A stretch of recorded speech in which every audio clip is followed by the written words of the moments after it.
what you're doing as a workshop here? I'm teaching a workshop on Personable Robotics. It's about how you breathe life into industrial robots and robotic arms and make them more human. And how do you make robots more human? That's what the workshop, you have to take the workshop. I can't give away my secrets, so you have to take the workshop. No, it's a lot of it. I think this is a place where architecture has a lot to contribute in robotics.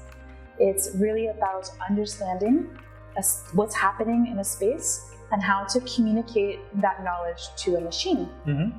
For robots, it's oftentimes you send a geometry. And architects know a lot about geometry and space. And so what I've been teaching in the workshop is just how to bridge those two things to make them work together in a meaningful way. So how do you imagine this new educational format we're proposing, for example, the master here in robotics? Is it helping this new generation to jump in with this challenge? What I see from the students that are within the workshop is that they don't have a fear of learning something new. They have no hesitation in plunging into the unknown and seeing what they can bring, what parts of themselves they can bring to this new technology. We need to move to the future without fear and with the confidence that we have something worth contributing. And do you think there is a need in the market for that?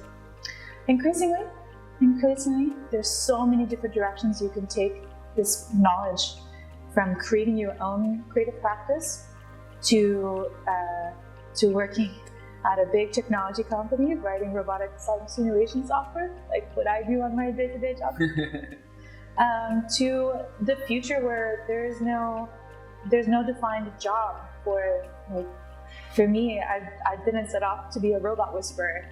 That job didn't exist, and it sort of exists now, but that's where we're at. Our higher education at universities and colleges needs to prepare you for a future that is fluid. Maybe even when we started going to school, you studied architecture to become an architect. And what an architect is has changed dramatically over time. You see a lot of this with designers. You go to school to become a designer. In the past 10 years, there's now user experience and user interface design.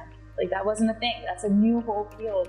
I see the same thing happening with architecture, with robotics, that there's this blend happening between the humanistic side of how technology integrates with society, and then there's the technical side of how do you get the thing to work?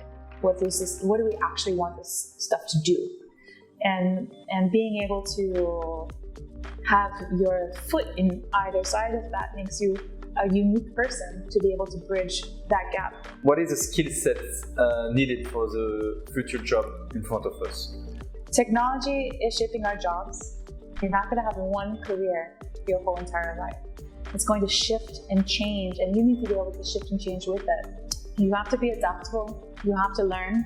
You have to see opportunities and connections that are out there, but no one's putting together yet.